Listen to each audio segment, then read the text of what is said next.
Je m'appelle Isabelle Angot, je suis professeure des écoles dans une classe de CE1, l'école Saint-Exupéry de Longjumeau.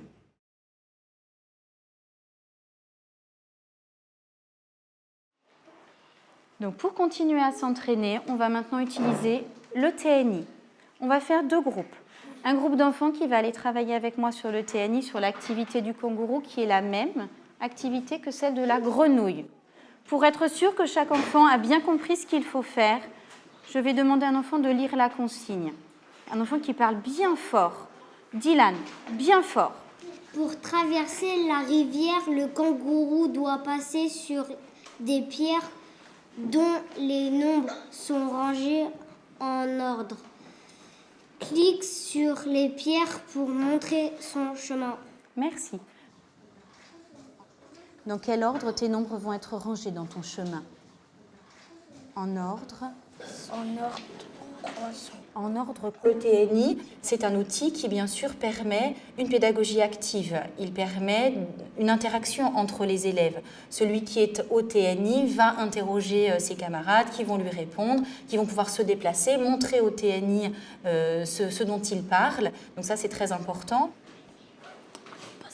Ce n'est pas la même chose que se déplacer vers un tableau blanc, c'est-à-dire qu'au tableau blanc, le tableau est blanc, on ne voit que l'élève qui n'est pas très à l'aise, qui n'est par rapport au positionnement d'être face à la classe. Ces élèves-là vont être un peu plus mis en retrait, c'est-à-dire que le regard des élèves va être plus sur le TNI, sur l'objet TNI, que sur l'élève. Et ça, c'est très important. Fort. 333. 333. Maintenant, le deuxième nombre que nous allons choisir doit être plus grand que 333.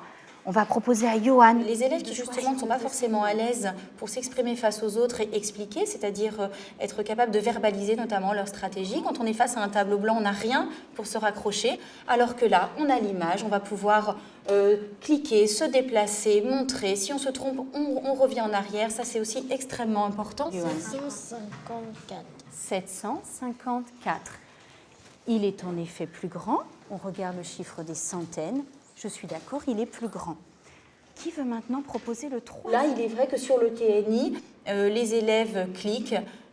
Une interaction avec les copains qui disent « mais non, là, tu t'es trompé ». Ah oui, en plus, le côté ludique, ça ne leur pose aucun problème de prendre la gomme, ils vont aimer. Voilà, on efface, on recommence.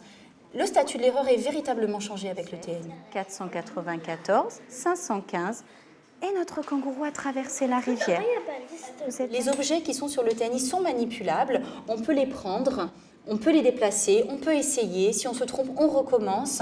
L'erreur n'est pas perçue de la même manière par l'ensemble des élèves. Beaucoup de logiciels en fait proposent effectivement des activités d'entraînement dans lesquelles les enfants parfois participent très vite. Les élèves cliquent et recliquent jusqu'à trouver la bonne réponse. Là, ils prennent conscience que la réponse ne va pas se mettre à clignoter. Ça ne va pas être oui, ça ne va pas être non, tu as réussi ou tu n'as pas réussi. En fait, on réussit quand on parvient à valider la réponse par la verbalisation d'une stratégie.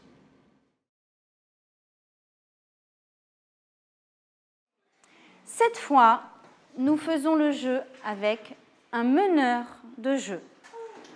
C'est Lakshmi qui va venir le faire. Allez, viens. L'image, évidemment, est constituante du quotidien des élèves. Et c'est vrai que pour les enfants, créer pour les autres est toujours extrêmement motivant, c'est-à-dire que quand un élève dit « Viens, je vais te proposer un exercice que j'ai fabriqué pour toi », plutôt que là, dessiner un kangourou ou créer un parcours, on va dessiner des pierres qui ne vont pas être forcément jolies. L'enfant ne va pas forcément être satisfait du rendu de l'exercice qu'il va proposer à ses camarades.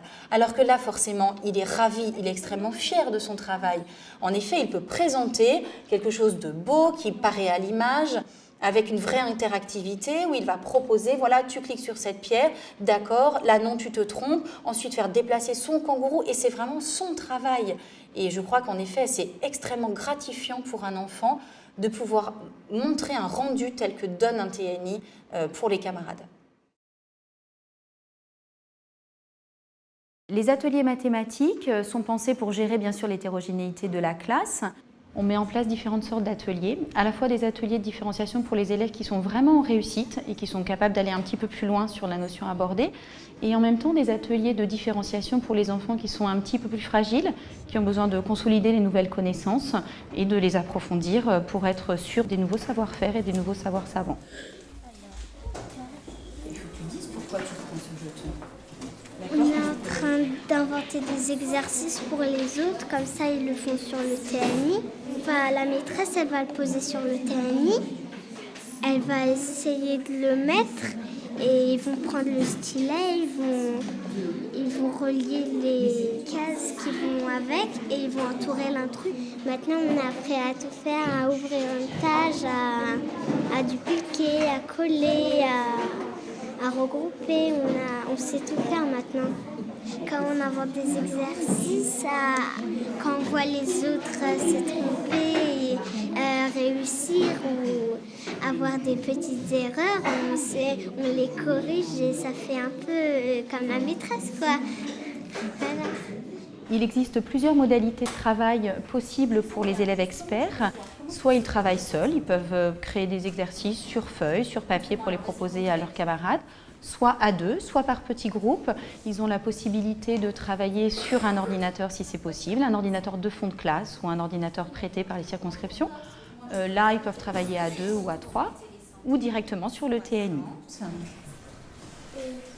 Alors 8, est-ce que c'est écrit 8 4 plus 4.